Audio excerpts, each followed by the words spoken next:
And now, Sportsline Friday Night. Welcome to Sportsline Friday Night. I'm Eric Moon. Cole Sams joins us in a moment. On a jam-packed day of state soccer and the last regular season football action in 2022, we'll get right to it with Madison and Rigby, a rivalry that needs no introduction, especially this year. The winner clinches a playoff berth, while the loser likely misses the postseason because Highland clinched the conference last week. It is the Bobcats taking on the Trojans, and both teams were hoping for fireworks tonight, pun intended. We pick it up on Madison's first possession, and here comes some fireworks on the ground from Ben Dredge. He goes 67 yards all the way down to the Rigby 1-yard line, and it is first and goal for Madison. But the Trojans get 3 stops, and on 4th and goal, they stand tall to keep the game scoreless. Rigby turns that stop into momentum and a 42-0 win to clinch a 5A playoff berth. Highland came into tonight winners of 3 straight, and those 3 wins have been quite impressive, taking down Blackfoot, Rigby, and Madison. The Rams were looking for number 4 tonight, but Thunder Ridge would hope they would remember the Titans at the end of tonight. It was a pink out tonight at Iron Horse Stadium, and quarterback Drew Hymas would be play pretty like pink. He sees an opening near the pylon and is too quick for the Diamondback defense on his way to a touchdown. Hymas showing off a little read option and decides, I'm going to take it myself. He makes a nice cutoff field right here, and his legs would do the rest, running it in for another score for the Rams. Take another look at this Hymas run. The patience and athleticism on full display for the junior quarterback, who keeps playing better as the weeks go on, and his team keeps playing better and better, as the Rams win their 4th straight on Friday, 44-26. Watch out for those Highland Rams in the 5A playoffs starting next week. In the 4A High Country Conference, the top 2 teams automatically make the playoffs. The top 2 teams entering tonight were Shelley and Skyline. Both are very likely in, but a win would make it a sure thing. They're playing in between blue goalposts at Ravston Stadium. Second quarter, 7-7 game. 3rd and 10 for the Grizz. Kenyon Sadiq makes the grab, and the Oregon commit muscles its way through defenders for the first down. A few plays later, ROCKLAND Hackey scans the field and finds his man Keaton Taggart for the 25-yard touchdown in the final minute of the half. 14-7 Skyline at the break. 3rd quarter, same score now. Abron Silverio takes the handoff, finds an edge, tells a Russet defender to sit down, and he is in for 6 on a fantastic run. Skyline holds on for the 21-14 victory to win the district championship. It was a big week for the Bonneville Bees, upsetting the top seed in the High Country Skyline last Friday night. But Blackfoot came in tonight off a nice win against Idaho Falls, and the Broncos were looking to defend their home turf in the season finale. After a scoreless first quarter, Broncos start the second on the 5 with a handoff to Court Capson, who falls in for 6. Then a few plays later, Blackfoot's Jackson Grimmett keeps the ball and runs to inside the 5-yard line. The Broncos would hand off to Capson again, and he busts through the Bees to add 6 more on the board. Blackfoot leads 12-0. And one more time, you guessed it, hand off to Capson, and the Broncos are up 19-0. Bees with the ball, pass to Anthem Dalk, and he gets almost to the 10 before getting pushed out of bounds. Bonneville goes to Dalkey again, and he goes left to get into the end zone to put points on the board before half. But it wouldn't be enough for the Bees, losing to the Broncos 38-14.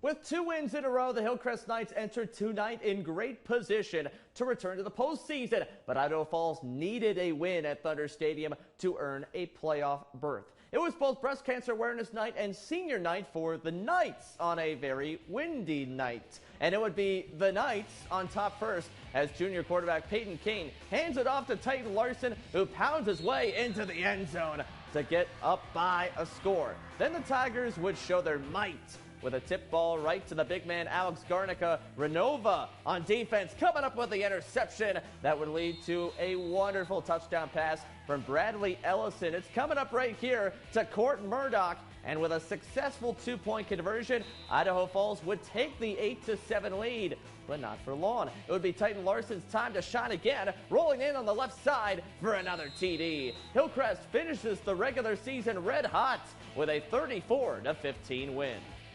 The District 5 title was on the line in 4A tonight in a crosstown rivalry between Century and Pocatello. Both teams were coming off wins over Preston and were looking to clinch that all-important playoff berth.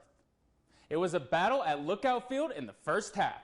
Dayton Rice is going for the end zone, and Crew Hales makes the catch and gets his feet in bounds to give 6 points to the Thunder.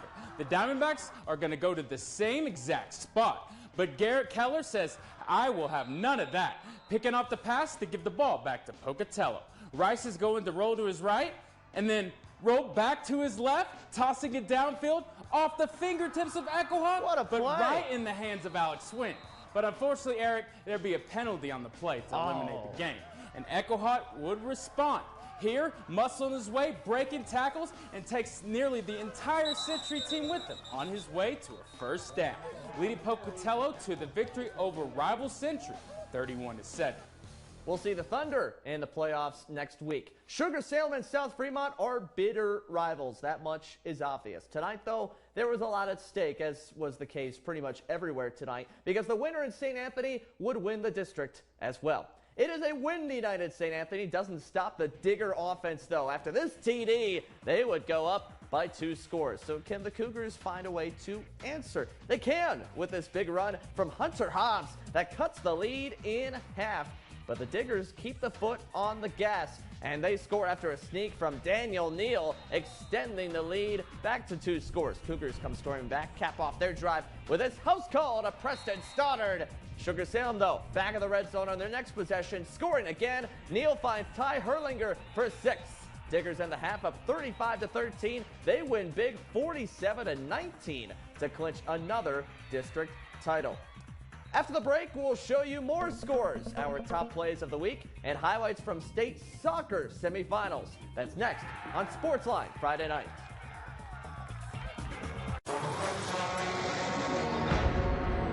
Cut. Beautiful. Okay, let's go again.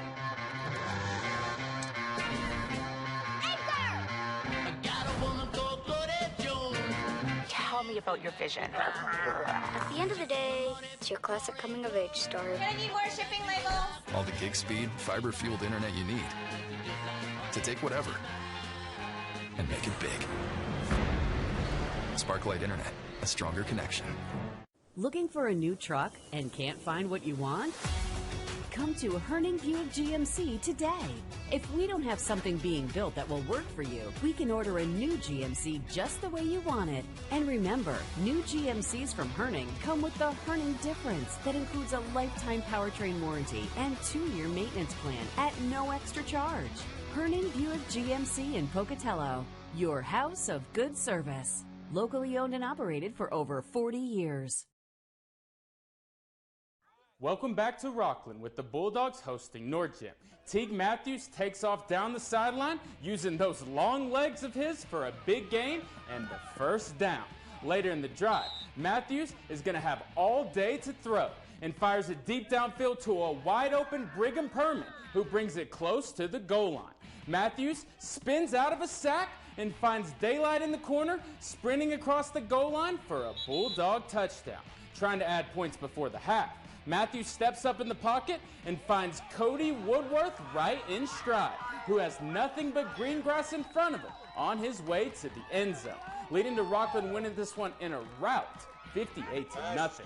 Man, all Bulldogs in that one. To some scores now. Marsh Valley helps its own cause with a 34-27 win over American Falls as the Eagles chase a playoff spot. And Snake River gains momentum heading into the 3A playoffs as the district champions. They win 41-27 over Preston.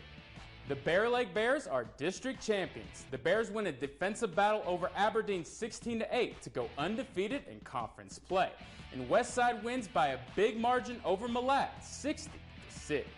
Firth goes unbeaten in district play to win the Nuclear Conference with a 25-6 victory over West Jefferson. And North Fremont finishes the regular season on a high note, winning 46-8 over Ryrie.